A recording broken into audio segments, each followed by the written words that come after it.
Hello everyone, मैं मोनिका पुनिया स्वागत करती हूँ आप सभी का डिलीजेंट एसएससी यूट्यूब चैनल के ऊपर। आज की जो हमारी वीडियो है वो उत्तर प्रदेश पुलिस का जो आपका एग्जाम हुआ था उससे रिलेटेड होने वाली है। आप लोगों को ऑलरेडी पता लग गया होगा कि आपका एग्जाम जो है वो लीक हो गया है। उसके लीक होने के क्या रीजंस थे, क्या अब आगे आपका प्रोसीजर होगा, किन लोगों का पेपर दोबारा करवाया जाएगा या नहीं करवाया जाएगा, क्या आपका भर्ती बोर्ड बोल रहा है और कौन से आप लोगों के लिए प्रोसीजर्स किए जा रहे हैं, उन सारी चीजों के ऊपर आज इस वीडियो के अंदर बात होगी। अगर आप उत्तर प्रदेश पुलिस के एग्जाम दिया है आपने या एस्पिरेंट हो तो आपके लिए ये वीडियो डेफिनेटली हेल्पफुल होगी। आपको चीजों के ऊपर क्लियरिटी मिलेगी और आगे आपको क्या करना है उससे रिलेटेड भी मैं आप लोगों को गाइड करूंगी, जैसा कि हमेशा मैं आप लोगों को करती रहती हूँ। तो अभी सबसे पहली बात कि आपका उत्तर प्रदेश पुलिस का जो एग्जाम है वो 4 शिफ्ट में आप लोगों का पेपर हुआ था। आप लोगों के जो पेपर हुआ है उसके लीक होने के आप लोगों को बहुत अलग अलग चैनल्स के ऊपर अलग अलग मेथड्स के थ्रू आपको पता लग चुका है कि आपका पेपर लीक हुआ है। प्रॉपरली उसके क्वेश्चंस बाहर आ गए थे, एक एक चीज अब सारे लोगों के सामने वायरल हो चुकी है ये, और ये आप लोगों के प्रशासन तक भी पहुंच चुकी है कि हाँ आपका जो एग्जाम है वो लीक हुआ है। तो प्रशासन ने अभी आप लोगों के लिए क्या बोला है उसके ऊपर थोड़ा सा जिक्र कर लेते हैं। प्रशासन अभी बोल रहा है कि वो एक बोर्ड बना रहे हैं जिसके थ्रू वो क्या करेंगे, इस चीज की एनालिसिस करेंगे, इस चीज का पता लगाएंगे कि कितना पेपर लीक हुआ है, कौन सा पेपर लीक हुआ है, किस सेंटर से हुआ है, क्यों हुआ है और अभी आप लोगों का आगे क्या प्रोसीजर होना चाहिए। तो मेरा जो मानना है वो ये है कि आप लोगों को भी इस चीज के अंदर साथ आना चाहिए। हम लोग भी आप लोगों के साथ में आएंगे और आप लोगों का जो एग्जाम है वो पूरा ही दोबारा होना चाहिए। दोबारा होने के साथ साथ में आप लोगों को और जो प्रशासन है उसको एक कोशिश करनी चाहिए, कोशिश नहीं श्योरिटी आप लोगों को देनी चाहिए कि आगे से आप लोगों के एग्जाम के साथ में ऐसा कुछ भी नहीं होगा।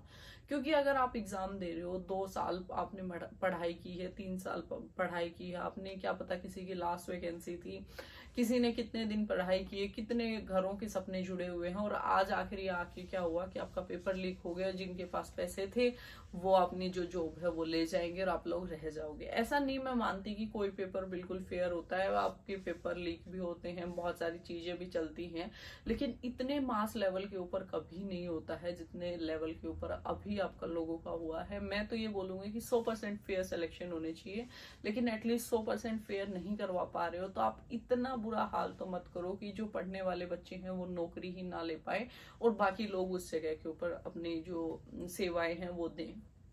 जिस हिसाब से वो डिपार्टमेंट में जा रहे हैं उसी हिसाब से वो वहां जाके काम भी करेंगे। बहुत सारे गवर्नमेंट जॉब्स में आप देखोगे करप्शन बहुत ज्यादा है। उसका एक मेन रीजन ये भी है कि वो इतना बड़ा अमाउंट दे के वहां पे जा रहे हैं और उसके बाद में वो ड्यूटी परफॉर्म करने के लिए एक तो वो लायक नहीं है। पहले लायक होते तो वो एग्जाम निकाल के ही आते। दूसरा फिर वो जो अमाउंट उन्होंने दिया है उसको भी रिकवर उनको करना है। तो इस प्रोसीजर के अंदर वो बहुत ज्यादा हाई तोबा वाली जो चीज होती है ना वो करते हैं और उसकी वजह से जो करप्शन है उसके चांसेस और ज्यादा बढ़ जाते हैं। अगर इस देश को सुधारना है, इस देश की चीजों को ठीक करना है तो आप लोगों को जो अपना एग्जाम लेने का तरीका है, जो आपका सिलेक्शन प्रोसेस है उसको फेयर करना होगा। जो जेन्युइन लोग हैं अगर वही नौकरी लगेंगे तो सारी चीजों के अंदर सुधार होगा। इसके लिए आप लोगों को भी आवाज उठानी चाहिए। हम भी आप लोगों के साथ में ट्विटर कैंपेन करेंगे, हम प्रॉपरली चैनल के थ्रू जाके चीजों को समझाया जाएगा, आपकी अपनी बात रखी जाएगी। और उसके साथ साथ में जो आपकी मेन चीज है वो ये है कि आपका पेपर दोबारा होने के चांसेस बहुत ज्यादा हैं। तो आप लोगों को क्या करना चाहिए, अभी अपनी जो पढ़ाई है उसके ऊपर भी प्रॉपर फोकस करना चाहिए।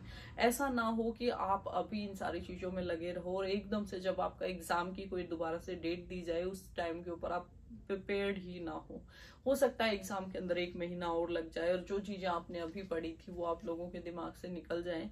तो इसलिए अपनी पढ़ाई के साथ में रूटीन में रहना है। इसके साथ साथ में क्या है कि दोबारा भी भर्ती में ऐसे ही झोल हो जाए, दोबारा भी कुछ ऐसा ही हो जाए, कोई बहुत बड़ी चीजें नहीं है ये। मैं मान रही हूँ कि हमें ये सारी चीजें रोकने के लिए हम प्रयास करेंगे, फिर भी कुछ ऐसा हो जाए। इसलिए हमेशा आप लोगों को एक चीज अप्रोच लेके चलनी चाहिए, किसी एक भर्ती के ऊपर डिपेंडेंट ना रहो। आप अलग अलग चीजें देखो, जीडी का भी पेपर दो, आप सीपीओ का भी पेपर दो, सीजीएल का भी पेपर दो, जिस एग्जाम का लिए आप एलिजिबल हो उसका पेपर दो और अपना जो तैयारी है वो करो।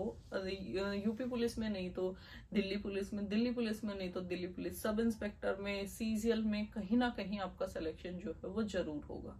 इसलिए अपनी मेहनत करते रहिए और अपनी जो तैयारी है उसके अंदर बिल्कुल भी ढील मत आने दीजिए। बाकी भी एग्जाम्स की अपनी तैयारी करते रहिए।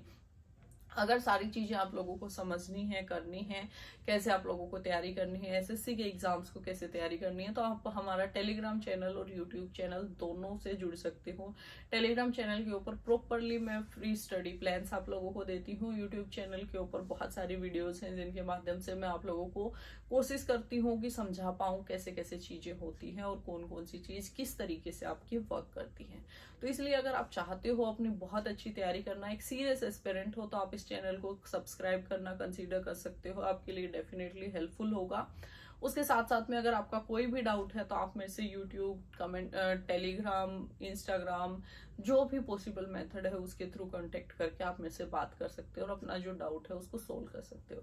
Thank you so much for watching this video. फिर मिलेंगे किसी और वीडियो में, तब तक के लिए जय हिंद, जय भारत।